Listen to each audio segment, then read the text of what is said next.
Teman-teman, saudara-saudaraku yang terkasih di dalam Tuhan, bertemu lagi dengan saya Rina Solihin dalam channel Rina Menjawab. Saya diajukan beberapa pertanyaan teman-teman, ya, baik secara langsung maupun tidak langsung, ya. Jadi dengan adanya konflik Israel dengan Palestina, itu banyak hal yang jadinya diangkat, ya, menjadi pembicaraan teman-teman. Nah, terutama ada yang melihat, ya, dua kubu yang saling berhadapan. Ya, jadi ada yang pro kepada Israel, ada yang kontra kepada Israel, teman-teman. Nah, di sini secara kasat mata kita lihat Muslim, ya, saudara kita yang Muslim, rata-rata, saya tidak katakan semuanya, ya, tapi mayoritasnya itu berpihak kepada kepada Palestina. Sementara yang Kristen, ya, di sisi lain rata-rata sepertinya lebih berpihak kepada Israel. Dan ini membuat sedikit semacam ada tanda tanya teman-teman, ya.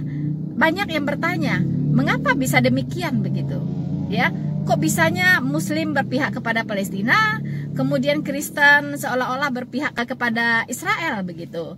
Sebenarnya tidak ada pihak berpihak di sini, teman-teman, ya. Saya clearkan masalah ini teman-teman dengan video ini supaya tidak ada curiga, ya, di antara kita, ya. Mengapa terlihatnya teman-teman, ya, seolah-olah Kristen, ya, membela Israel, ya. Tapi jangan salah, ya, dari sekian banyak saya lihat tulisan-tulisan atau komentar-komentar dari teman-teman Kristen itu juga tidak menjudge atau memojokkan Palestina. Justru mereka kasihan gitu, ya, merasa gimana gitu, kasihan sekali gitu dengan masyarakat Palestina pada umumnya. Yang ditentang oleh teman-teman Kristen kebanyakan itu bukan Palestinanya, bukan penduduk Palestinanya, tetapi Hamasnya, ya. Bedakan, ya, teman-teman, Hamasnya, ya, yang sudah ditetapkan oleh PBB sebagai organisasi teroris, ya. Jadi jangan salah, ada juga yang menyebut Israel itulah yang teroris. No, ya. Tidak ada label teroris, ya, yang disematkan oleh PBB terhadap Israel, melainkan label teroris itu sudah resmi disematkan oleh PBB kepada Hamas.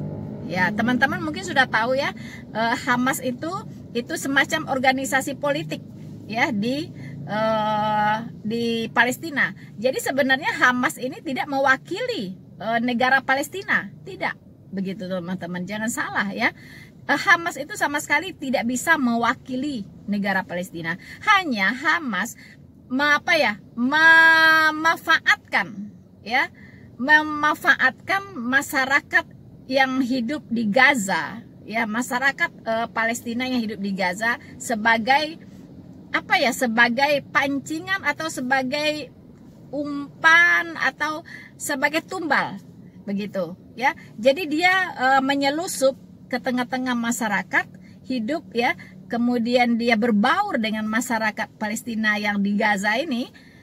Jadi susah sekali untuk terdeteksi begitu, mana orang Hamas, mana yang bukan begitu, kan.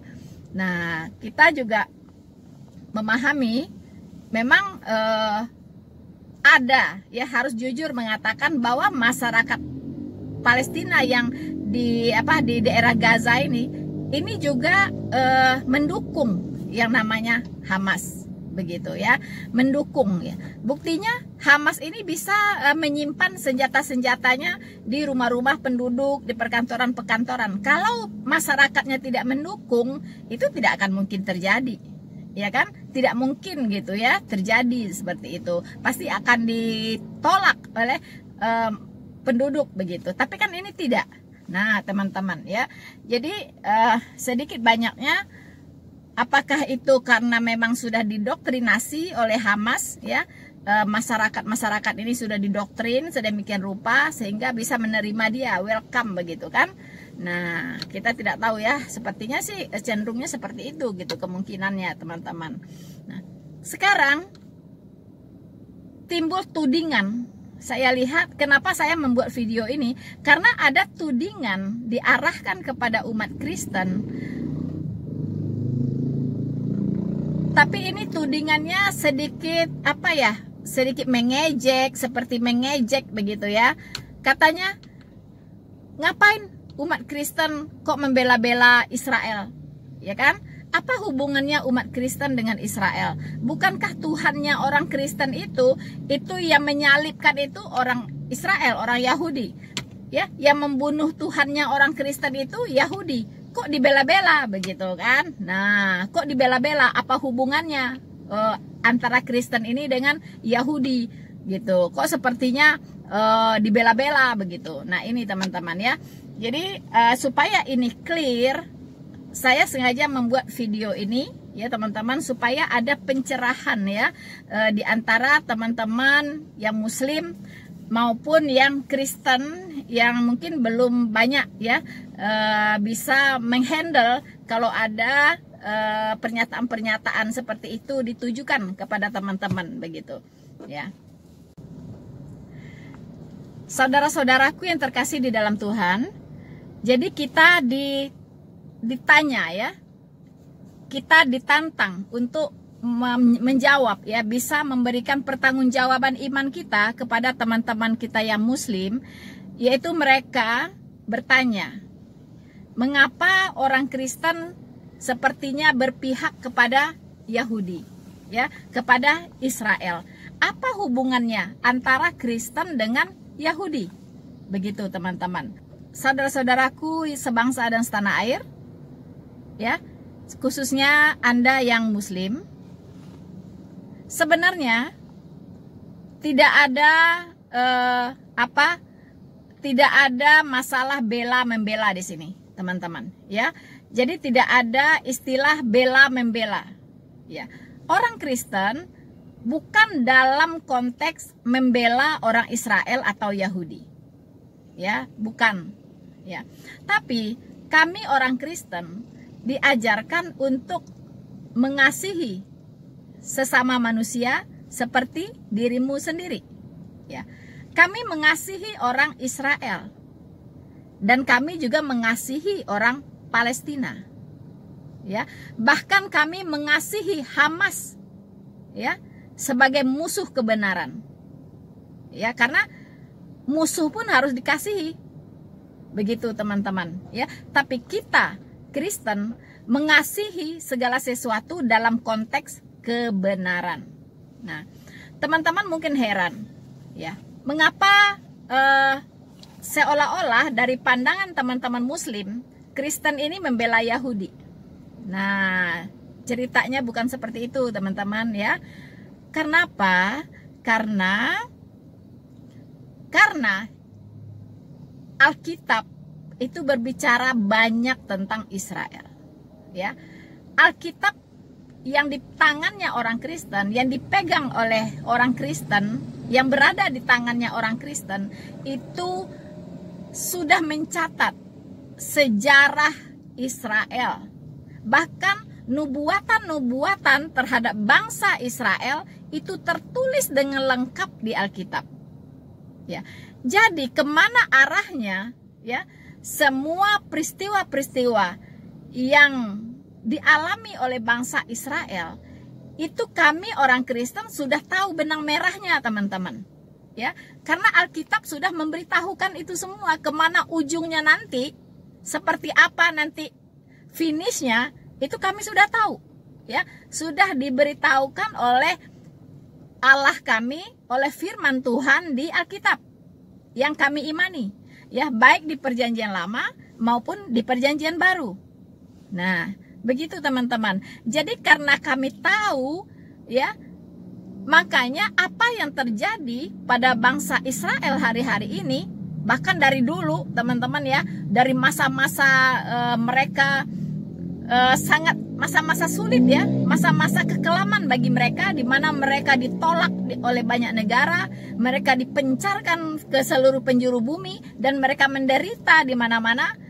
Itu juga sudah tertulis di Alkitab ya. Dan sampai mereka kembali lagi ke tanah mereka sendiri seperti hari ini. Itu semua sudah dinubuatkan oleh Alkitab, teman-teman. Ya, jadi bagaimana posisinya orang Israel itu kami sudah tahu begitu. Ya, kami sudah tahu. Nah, karena kami tahu itulah ya, berdasarkan kebenaran firman Tuhan yang ada di Alkitab, maka kami tahu ujungnya, ya, tahu ujungnya apa sebenarnya yang terjadi, apa sebenarnya rancangan Tuhan terhadap bangsa Israel ini, itu kami sudah tahu, ya. Jadi karena kami sudah tahu, kami tidak bisa melawan fakta begitu ya, melawan fakta yang ada, yang terjadi pada bangsa Israel. Nah, ya, karena memang seperti itulah yang harus dialami oleh bangsa Israel, teman-teman, ya. Nah, jadi kami mengasihi bangsa Israel itu sama, kami juga mengasihi semua manusia. Ya, kami juga mengasihi rakyat Palestina, sama, ya, sama-sama. Dalam konteks, ya, mengasihi dalam kebenaran. Saudara-saudaraku yang terkasih di dalam Tuhan, pertanyaan yang sering saya dapatkan adalah, apa hubungannya Kristen dengan Yahudi? Bukankah orang Yahudi sudah menyalibkan Tuhan Yesus, Tuhannya orang Kristen? Ya, lalu mengapa pula Kristen membela-bela Yahudi saat ini? Nah, ini teman-teman, ya, sebenarnya tidak ada hal bela-membela, ya. Tapi kami Kristen mengetahui sejarahnya Yahudi dari A sampai Z, itu sudah tertulis di dalam Alkitab, sudah dinubuatkan. Bagaimana akhir hidupnya orang Yahudi, bagaimana akhir ceritanya tentang orang Yahudi nanti, finishnya seperti apa, itu kami sudah tahu, ya, sudah tahu teman-teman. Nah, jadi kami merespon ya apa yang terjadi dengan bangsa Israel itu berdasarkan kebenaran firman Tuhan yang ada di Alkitab. Apa hubungannya Kristen dengan Yahudi? Pertama, ya, Kristen dan Yahudi itu sama-sama umat Tuhan, ya, sama-sama umat Allah Jehovah, ya, sama-sama umatnya Allah Jehovah. Catat dulu, ya. Lalu bedanya apa? Bedanya apa?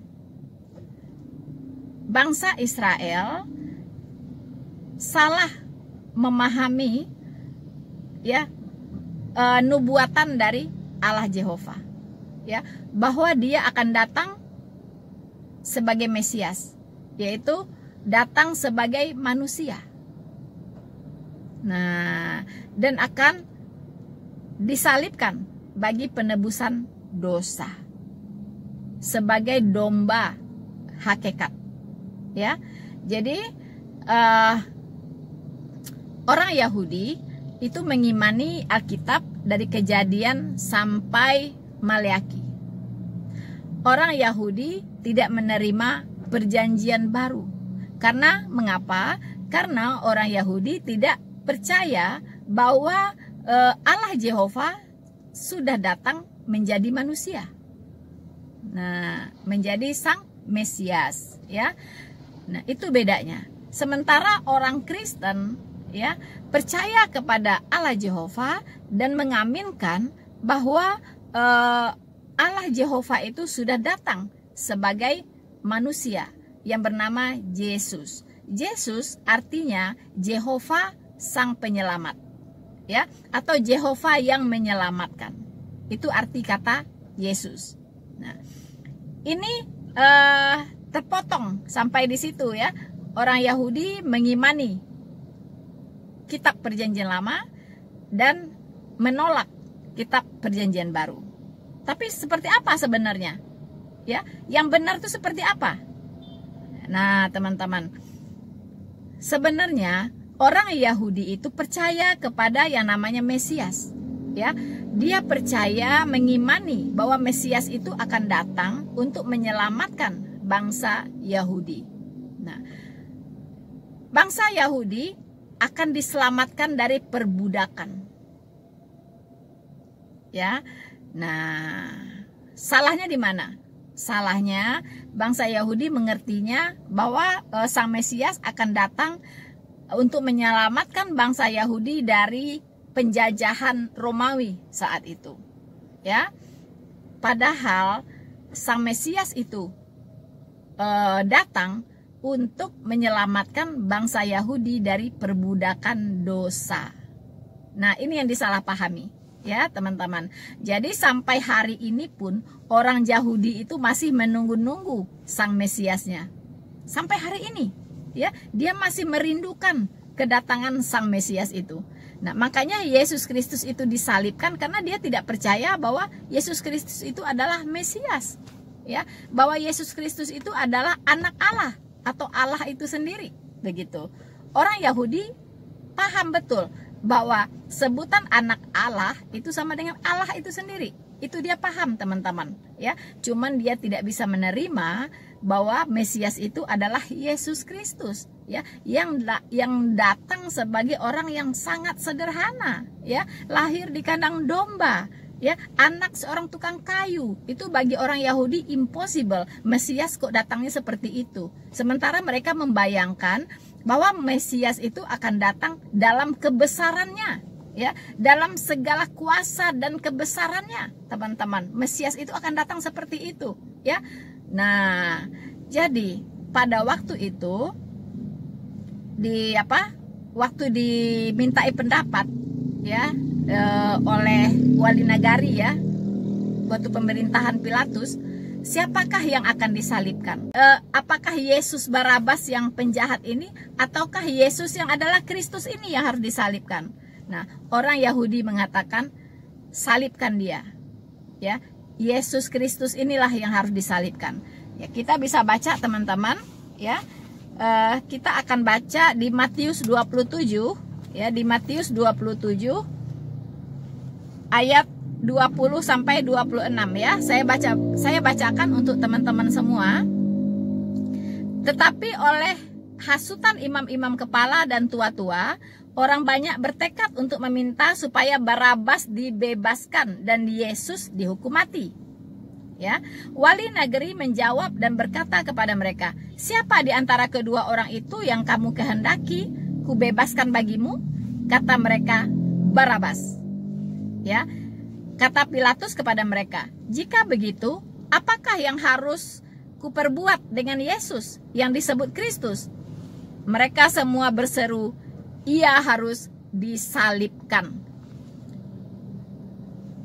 Katanya, tetapi kejahatan apakah yang telah dilakukannya? Namun mereka makin keras berteriak, ia harus disalibkan. Ketika Pilatus melihat bahwa segala usaha akan sia-sia, malah sudah mulai timbul kekacauan, ia mengambil air dan membasuh tangannya di hadapan orang banyak dan berkata, aku tidak bersalah terhadap darah orang ini. Itu urusan kamu sendiri. Dan seluruh rakyat itu menjawab. Dengarkan ini baik-baik, teman-teman. Ya, apa jawaban orang Yahudi ini, teman-teman? Ketika Pilatus berkata, bukan tanggung jawab saya, ya, bukan saya tidak bertanggung jawab loh atas kematian orang ini, kata Pilatus begitu. Karena Pilatus tahu bahwa Yesus Kristus itu betul-betul tidak ditemukan kesalahan, ya, betul-betul tidak bersalah begitu, teman-teman. Nah, lalu aku tidak bersalah terhadap darah orang ini, kata Pilatus. Ya, itu urusan kamu sendiri, katanya kepada orang Yahudi. Maka rakyat itu menjawab. Dengarkan baik-baik, teman-teman, ini penting, ya. Ini penting supaya teman-teman tahu sejarahnya, ya. Dan seluruh rakyat itu menjawab, biarlah darahnya ditanggungkan atas kami dan anak-anak kami. Darah siapa, teman-teman? Darah Yesus Kristus. Jadi orang Yahudi berkata, ya, biarlah darahnya ditanggungkan atas kami dan atas anak-anak kami. Lalu ia membebaskan Barabas bagi mereka, tetapi Yesus disesahnya lalu diserahkannya untuk disalibkan. Teman-teman, inilah sebenarnya dasar, ya. Kalau teman-teman mau tahu, inilah sebenarnya penyebab mengapa orang Yahudi itu sampai hari ini disesah oleh Tuhan, ya, disesah tuh oleh Tuhan, teman-teman. Teman-teman kalau tahu sejarahnya orang Yahudi, ya, waktu dia diserakkan ke seluruh bumi, itu dianiaya di mana-mana, teman-teman, ya, di mana-mana mereka dianiaya, ya, bahkan Nazi itu membunuh sekitar 6 juta orang Yahudi. Jadi di mana-mana mereka dianiaya. Tidak ada negara yang mau bersahabat dengan mereka, ya. Selalu dikucilkan, selalu dianiaya, ya. Selalu sangat menyedihkan, teman-teman, ya. Kalau teman-teman tahu sejarahnya orang Yahudi ini, ya, di seluruh dunia dia ditolak oleh banyak negara, banyak bangsa, ya. Betul-betul dihajar di mana-mana, teman-teman, ya, dibunuh, ya, dianiaya, ya, nasibnya orang Yahudi ini, teman-teman. Nah, karena mereka di mana-mana tidak diterima, ya, akhirnya PBB memberikan mereka wilayah di Israel untuk mereka bisa hidup di situ.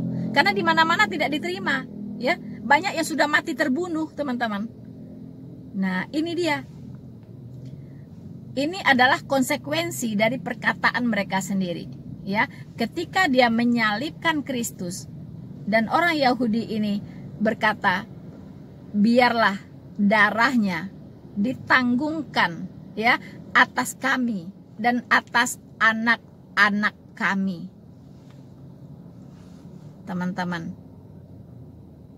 Jadi orang Yahudi ini selalu, ya, selalu mendapatkan perlakuan-perlakuan yang tidak nyaman, ya, di mana-mana, teman-teman, ya.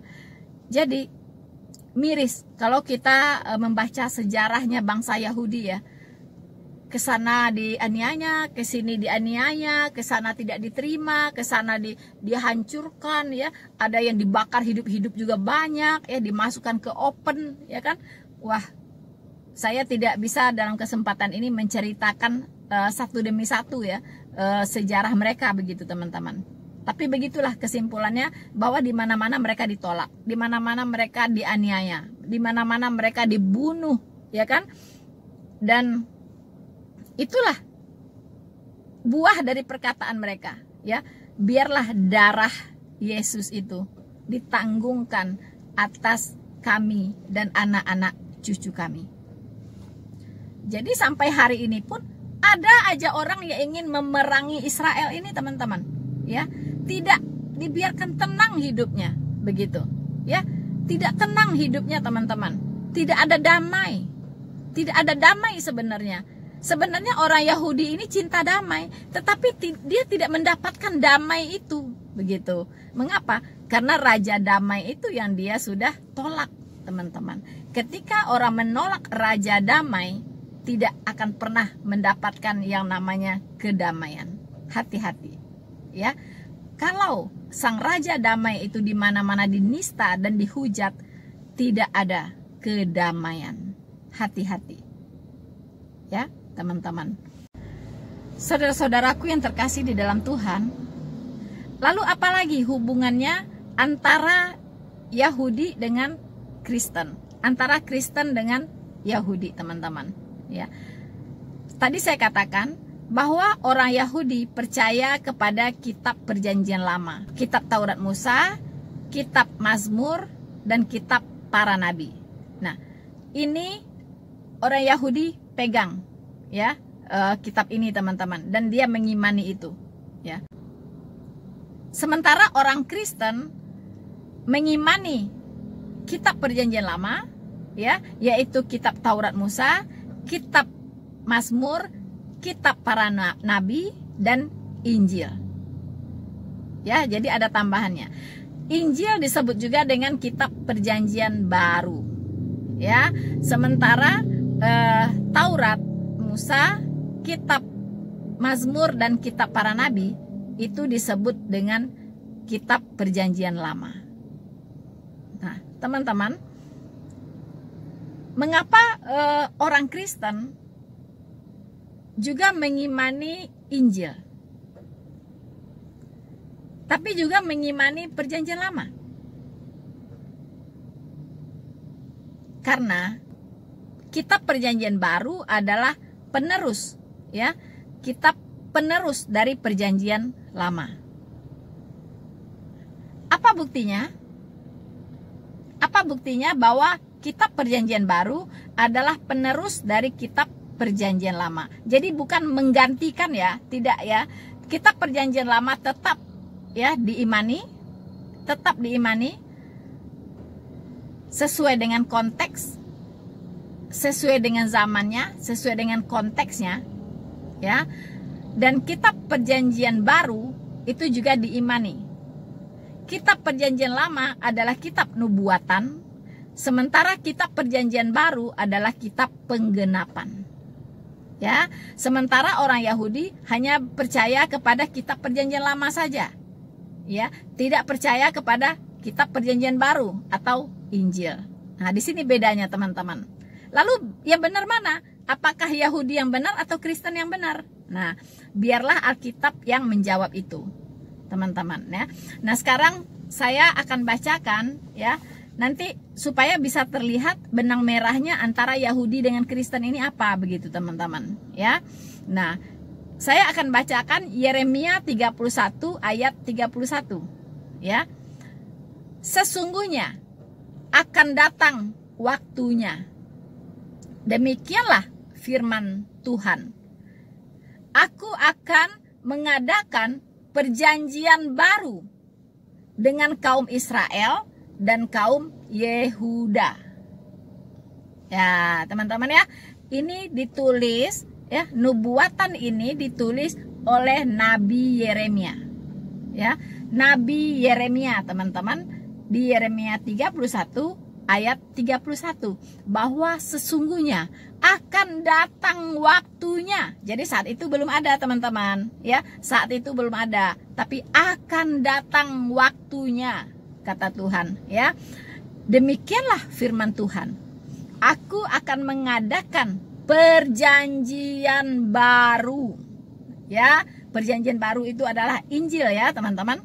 Perjanjian baru dengan kaum Israel dan kaum Yehuda. Nah, tapi perjanjian baru inilah yang ditolak oleh bangsa Israel. Nah, tapi diterima oleh umat Kristen. Tahu, teman-teman, sekarang, ya, benang merahnya?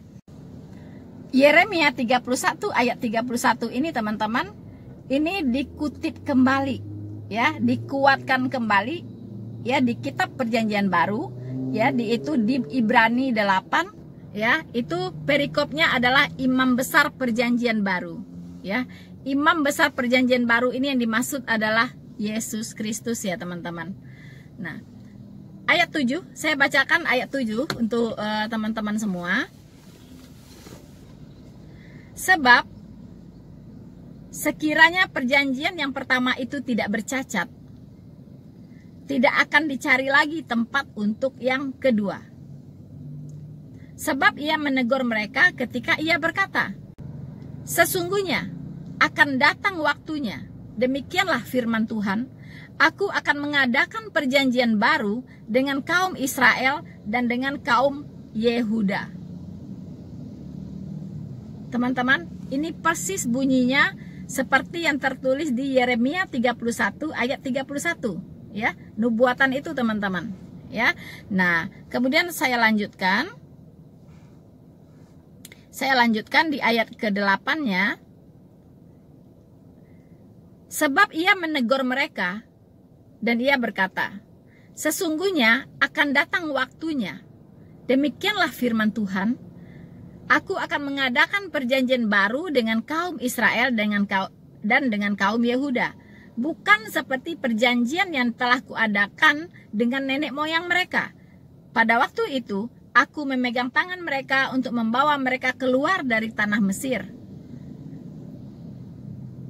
Sebab mereka tidak setia kepada perjanjianku, dan aku menolak mereka. Demikian firman Tuhan. Maka inilah perjanjian yang kuadakan dengan kaum Israel sesudah waktu itu. Demikianlah firman Tuhan. Aku akan menaruh hukumku dalam akal budi mereka dan menuliskannya dalam hati mereka. Maka aku akan menjadi Allah mereka dan mereka akan menjadi umatku. Dan mereka tidak akan mengajar lagi sesama warga atau sesama saudaranya dengan mengatakan, kenalah Tuhan. Sebab mereka semua besar kecil akan mengenal aku. Sebab aku akan menaruh belas kasihan terhadap kesalahan mereka dan tidak lagi mengingat-ingat dosa mereka. Oleh karena itu, ia berkata-kata tentang perjanjian yang baru. Ia menyatakan yang pertama sebagai perjanjian yang telah menjadi tua. Dan apa yang telah menjadi usang telah dekat kepada kemusnahannya. Nah, ini bicara tentang hukum Taurat, teman-teman ya. Hukum Taurat ya. Jadi hukum Taurat itu adalah bayangan terhadap keselamatan yang akan datang ya. Sementara keselamatan itu sendiri yaitu adalah di perjanjian baru, yaitu Kristus Yesus ya, sebagai juru selamat umat manusia. Karena di perjanjian lama dalam tata ibadah mereka itu adalah ibadah simbolik, jasmaniah, ritualistik ya. Itu menyimbolkan juru selamat yang akan datang, yaitu dengan menyembelih domba, mengaku dosa, maka orang itu akan diampuni dosa-dosanya dan diselamatkan. Nah, penggenapannya itu adalah Kristus Yesus yang sudah dikorbankan satu kali untuk selama-lamanya bagi pengampunan dosa. Ya, jadi kalau orang percaya kepada Yesus Kristus sebagai Tuhan dan Juru Selamatnya, maka Tuhan tidak mengingat-ingat lagi dosanya dan kesalahannya. Nah, teman-teman, itulah perjanjian baru. Itu perjanjian baru, teman-teman. Nah, ini yang ditolak oleh Yahudi atau Israel. Ya, nah, jadi sekiranya orang Yahudi atau Israel itu memahami kitab sucinya dengan benar, maka semua pasti sudah jadi Kristen, teman-teman, hari ini ya. Pasti sudah jadi Kristen, menerima Sang Mesias sebagai Tuhan dan Juru Selamatnya, yaitu yang sudah datang, yaitu Yesus Kristus Tuhan. Tapi ada kabar baiknya. Ada kabar baiknya bagi orang-orang Yahudi, teman-teman ya. Kabar baiknya adalah suatu waktu nanti di akhir zaman, orang Yahudi ini masih harus membayar tanggungan ya, tanggungan darah Kristus terhadap mereka, yaitu mereka akan dikeroyok oleh semua bangsa yang ada di dunia ini, teman-teman. Akan mengeroyok yang namanya bangsa Israel. Nah, ini terjadi di akhir tribulation atau di akhir masa kesusahan besar ya, atau di akhir zamannya antikristus. Nah, disitulah orang Yahudi ini akan dikeroyok oleh semua bangsa. Karena semua bangsa sudah berada di tangannya antikristus. Sudah dikuasai oleh yang namanya antikristus, teman-teman. Nah, semua bangsa ya itu akan menyerang, akan mengeroyok yang namanya bangsa Israel. Kalau dulu dalam sejarahnya, bangsa Israel pernah dikeroyok oleh 10 tetangganya ya, yaitu orang-orang Arab. Ya, plus dengan Mesir, itu ada 10 ya, 10 negara Arab mengeroyok bangsa Israel, teman-teman, dan bangsa Israel menang. Bangsa Israel belum pernah kalah saat dia diperangi ya. Jadi ingat, teman-teman, bangsa Israel tidak pernah ya memerangi bangsa lain ya. Ingat ya, tidak pernah memulai memerangi bangsa lain. Tapi yang terjadi, semua peperangan yang pernah dialami oleh bangsa Israel itu karena bangsa Israel diperangi, teman-teman. Diperangi, garis bawahi, diperangi ya. Jadi bangsa Israel tidak pernah memerangi bangsa lain.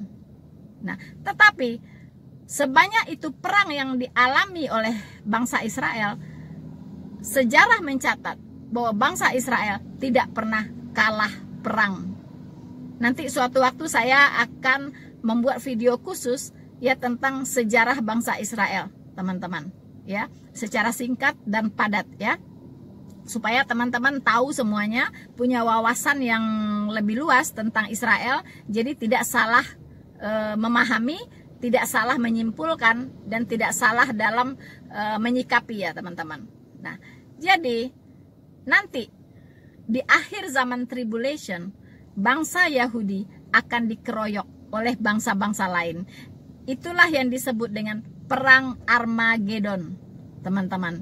Di perang Armageddon inilah ketika bangsa Israel terjepit, saat itulah dia akan berseru-seru ya. Mereka akan berseru-seru kepada Mesias, Sang Juru Selamat, yaitu Yesus Kristus. Disitulah terjadi nanti pertobatan massal pada bangsa Yahudi. Kedatangan Tuhan Yesus kedua itu ada 2 tahap. Pertama, rapture, hanya sampai di awan-awan saja ya, menyongsong kita yang terangkat. Kristen-Kristen lahir baru yang masih hidup diangkat ya. Kemudian kita menyongsong Tuhan di angkasa dan kita selama-lamanya akan bersama-sama dengan Tuhan. Nah, sementara yang tertinggal akan masuk ke dalam masa tribulation. Masa 7 tahun kesusahan besar, yaitu masa pemerintahan anti-Kristus, teman-teman. Ya. Nah, kabar buruknya itu pintu pertobatan bagi bangsa-bangsa non-Yahudi itu sudah tertutup pada saat tribulation. Ya. Jadi semua negara, baik secara ekonomi, baik secara politik, baik secara agama, itu sudah dikuasai oleh yang namanya anti-Kristus. Ya. Jadi semua tunduk kepada pemerintah anti-Kristus. Nah, di ujung masa tribulation inilah nanti bangsa Israel akan dikeroyok ya, tentunya di bawah pimpinannya anti-Kristus mengeroyok bangsa Israel ini. Pada saat itulah bangsa Israel sadar dan berseru-seru kepada Tuhan Yesus. Ya, kepada Sang Mesias yang sudah disalibkan mereka, teman-teman. Nah, saat itulah Tuhan Yesus akan datang menginjakkan kakinya di Bukit Zaitun untuk membantu bangsa Israel ini untuk mengalahkan semua bangsa yang mengeroyok bangsa Israel. Disitulah kemenangan bagi bangsa Israel, di mana mereka beroleh janji keselamatan yang sudah dijanjikan oleh Allah kepada nenek moyang mereka. Teman-teman, itulah akhir dari cerita kisah dari bangsa pilihan Allah, yaitu bangsa Israel.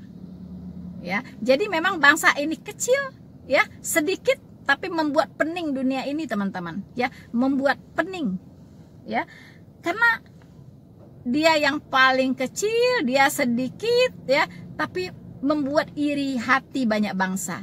Ya, karena dia bangsa ini sangat istimewa ya, bangsa pilihan Allah ini sangat istimewa teman-teman. Dia diberikan kecerdasan, intelijensi yang luar biasa, melebihi bangsa-bangsa lain di dunia ini. Sangat cerdas dan sangat pekerja keras. Kemudian mereka juga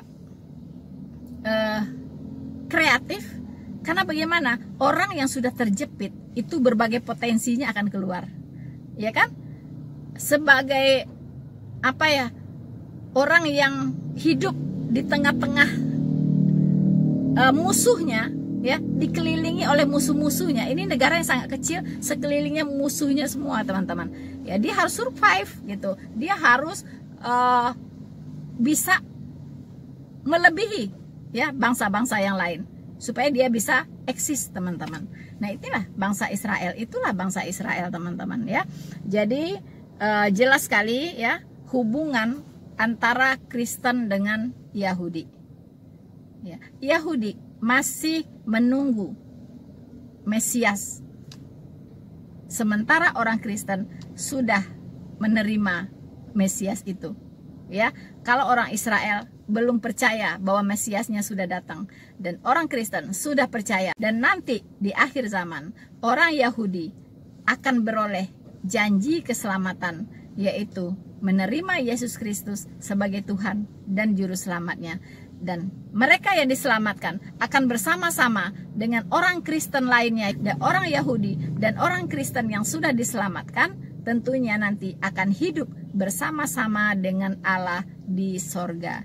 Itulah hubungannya antara orang Kristen dengan orang Yahudi. Iya teman-teman, jadi jelas ya bahwa persamaan antara orang Kristen dengan orang Yahudi adalah sama-sama menerima janji keselamatan.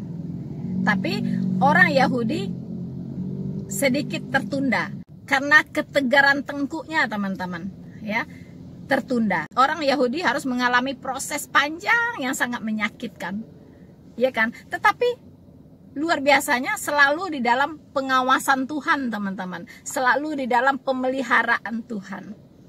Ya, walaupun mereka jatuh bangun, tetap Tuhan memelihara mereka sampai mereka ada seperti hari ini teman-teman, sampai mereka beroleh kembali tanah yang diwariskan oleh nenek moyang mereka kepada mereka. Dan ingat bahwa orang Yahudi mendapatkan tanahnya kembali bukan hasil rampok ya teman-teman, karena banyak yang mengatakan itu karena hasil rampok gitu, bukan ya. Setiap orang-orang memerangi bangsa Israel, ya, negara-negara Arab, Mesir di sekitar Israel memerangi Israel, dan pada saat itu Israel menang perang, di saat itu pula lah wilayahnya semakin luas. Itu namanya wilayah menang perang teman-teman, ya. Jadi wilayah itu didapatkan karena menang perang, makanya luas lagi, meluas lagi. Nah, kalau terus saja Israel ini diperangi, maka dia akan terus menang dan tanahnya akan semakin luas.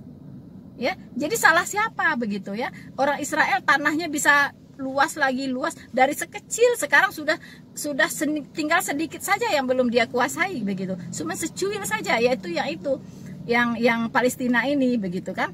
Tinggal itu yang belum dikuasai begitu teman-teman. Dan memang dikasih sih oleh Israel, dikasih gitu ya. Ya udahlah saya kasih lah begitu kan. Kalau enggak dia bisa aja gitu mengambil daerah Gaza itu gampang banget untuk dia kuasai teman-teman ya. Tapi dia masih kasihan sama penduduk yang Palestina ini begitu. Ya jadi saya luruskan kembali ya, bahwa Israel dalam memperluas wilayahnya itu bukan hasil rampok. Ya bukan teman-teman, tapi adalah karena menang perang. Kalau Anda mau tahu, pelajari sejarah bangsa Israel, ya, maka Anda akan tahu bahwa bangsa Israel tidak pernah memerangi bangsa lain, tetapi selalu diperangi, dan saat dia diperangi selalu menang. Nah ini penting ya digarisbawahi, selalu menang. Dan di saat dia menang perang itulah wilayahnya semakin luas. Oke teman-teman, jadi saya kira sampai di sini dulu ya, supaya jelas apa yang saya paparkan tadi, apa hubungannya bangsa Kristen dengan Israel ya, apa hubungannya umat Kristen dengan umat Yahudi. Jelas ya teman-teman, tadi benang merahnya ada ya. Nah, saya kira sekian dulu ya, supaya tidak ada lagi pertanyaan atau tuduhan-tuduhan yang miring-miring. Sekarang sudah jelas semuanya, dan saya harapkan kita semua sudah sedikit mendapat pencerahan dari sini, supaya kita ke depannya semakin dewasa, semakin wise dalam menyikapi segala sesuatu. Saya kira sekian dulu. Tetap dukung channel Noverina Solihin dengan cara like, subscribe, dan share video ini. Semakin diserang, semakin terang benderang. Tuhan Yesus memberkati kita semua. Maranatha.